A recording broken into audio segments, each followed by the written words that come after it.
3.1 का 7 question. Draw the graph of the equation x minus one plus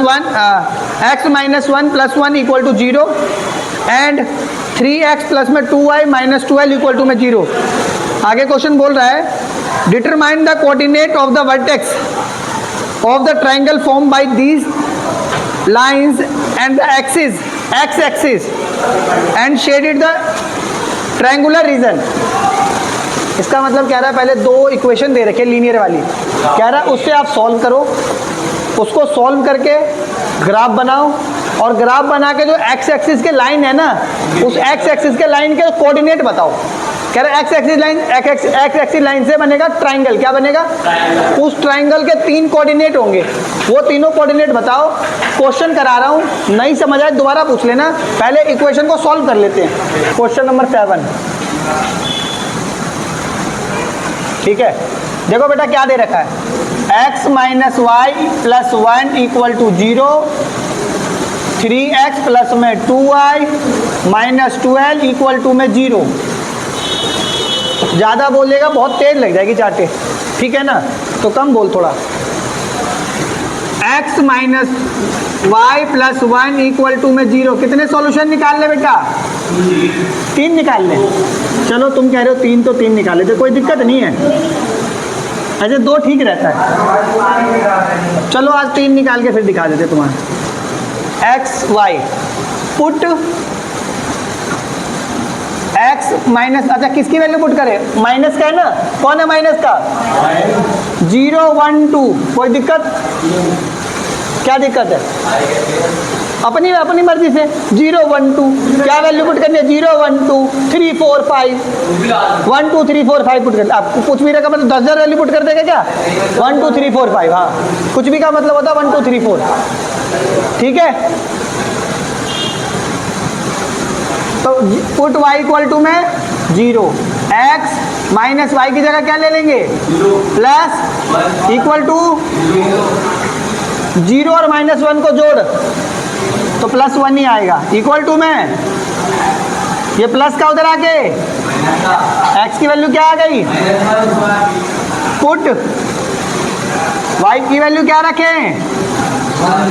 1, x का x minus का minus y की value 1 plus 1 का 1 equal to में plus 1 minus 1 0 equal to में x की value put y equal to, equation क्या है?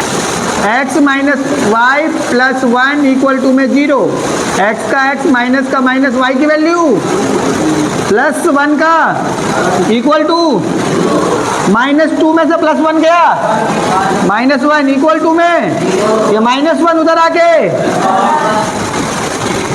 इसकी वैल्यू आई थी 0 और इसमें आई थी, कितनी बात समझ आई बेटा? है? अब किससे सॉल्यूशन निकाले? 3x प्लस में 2y equal minus 12 equal to में 0। इक्वेशन ऐसे भी सॉल्व कर सकते हैं। ये तो देखो सिंपल था तो मैंने ऐसे ही सॉल्व कर दिया। इसको थोड़ा कर देते, पहले ये माइनस का उधर आके किस चीज़ का हो जाएगा? x 3x प्लस में 2y इक्वल टू माइनस का तो उधर आके किसको भेजूँ? प्लस 3 वाला भेजूँ कि 2y वाला भेजूँ? बताओ भाई, 3 वाला भेज दो। चलो भाई ये प्लस का उधर आके 2y equal to 12 minus 3x, ये 2 किस चीज़ का है? मल्टीप्लाई का उधर आके 12 माइनस 3x अपॉन में, अब जो उधर चला जाता है उसकी वैल्यू लेट करते, ठीक है।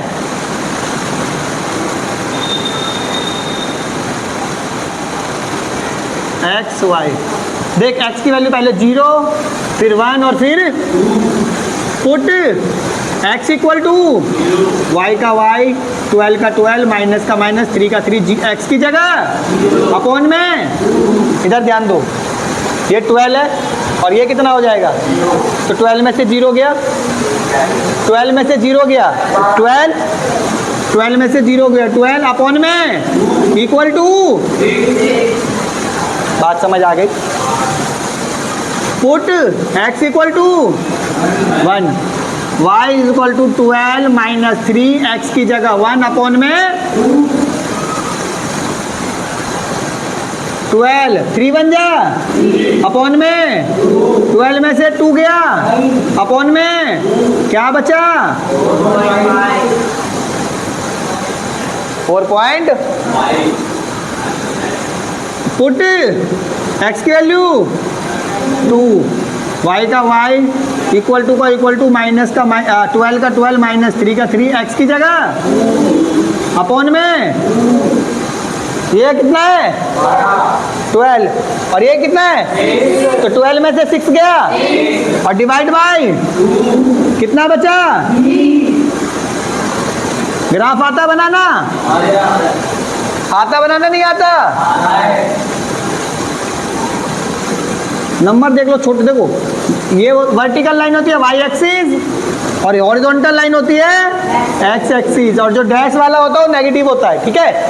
अब देख इधर देखो छोटे नंबर है कि नहीं है, तो 1 2 3 हो सकता है। अगर तू अगर 2000 होगा या 500 होगा या 100 होगा, कहाँ पे रिप्रेजेंट करेगा भाई। फिर ग्राफ को 10-10 का गैप लेना पड़ेगा। एक अगर मान ले तूने एक की जगह एक रखा और दूसरा आंसर आ गया उसका 100, तो 1 से लेकर 100 तक गिनती लिखनी पड़ेगी। ले भाई समझ आ गया। देखो इधर 0 1 2 3 4 5 6 7 बोल 1 2 3 4 5 6 7 1 2 3 4 5 6 7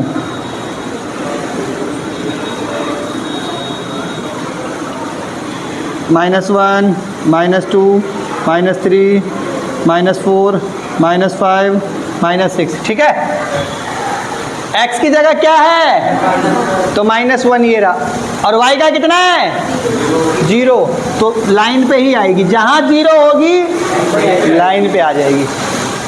x का क्या है और y की वैल्यू क्या है, प्लस है कि माइनस है, लाइन पे y का +1 और 0। x की वैल्यू कितनी है, x की वैल्यू कितनी है और y की कितनी है, x का 1 ये रहा देख, और y का 2 यहाँ। इधर से x की जगह क्या लिया, इधर से x आएगा और ऊपर से क्या आएगा, तो x की जगह इधर क्या चला गया 1 और इधर से क्या आ गया, तो 1 और 2 की क्या होगा इसकी, तो इसकी वैल्यू हो गई 1 और 2, और इसका हो गया 0 और 1, और इसका क्या हो गया -1 और तीनों को क्या करो, ये एक ग्राफ बना। सही लग रहा है। और इधर देख x की वैल्यू क्या है, x की वैल्यू ध्यान नहीं देता क्या, x की वैल्यू 1 का क्या है और y की कितनी है, तो y का 6 और x का 0 ये रहा, 0 और 6। x का कितना है और y का कितना है, x का 1 ये रहा, देखो यहाँ से गया ये रहा, और y का 4.5 इसके बीच में आएगा ना, 4 और 5 के बीच में आएगा ना 4.5 ये रहा, तो x का हो गया 1 और y का हो गया 4. इस लाइन को रफ कर दो नहीं तो कंफ्यूज होगी, ये तो स्केल वाला था ना इसलिए। और इधर से कि x का कितना है और y का कितना है, ये रहा 2 और ये रहा 3। बात समझ आ गई नहीं आ गई। और इसको भी क्या करो, हो गया ट्राइंगल। कहाँ हो गया ट्राइंगल, देख एक्स एक्सिस लाइन में ट्राइंगल हो गया, देख कैसे। इस लाइन को क्या मान लेते हैं ए, इस लाइन को क्या मान लेते हैं बी, और इस लाइन को क्या मान लेते हैं, और ये देखो ये शेडेड एरिया में मैं शेड कर देता हूँ, बन गया ट्राइंगल जो मैंने शेडेड कर रखा है। देखो कैसे, मैं एक बार दोबारा से मार्कर भी चला देता हूँ, देखो समझ आया। तो ए का कोऑर्डिनेट क्या है, यहाँ पे कोऑर्डिनेट क्या है, यहाँ से आया 3 और नहीं यहाँ से आया 2 और यहाँ से क्या आया, तो ए का कोऑर्डिनेट है 2 और 3, तो यहाँ पे ए की जगह क्या लिख दो 2 और कोऑर्डिनेट 3। बी का कोऑर्डिनेट क्या था -1 और 0, इसका क्या था 4 और 0, यानी 3 कोऑर्डिनेट आ गए।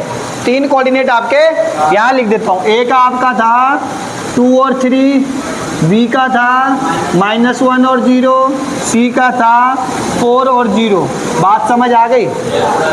सही बताओ, चलो उतार लो फिर।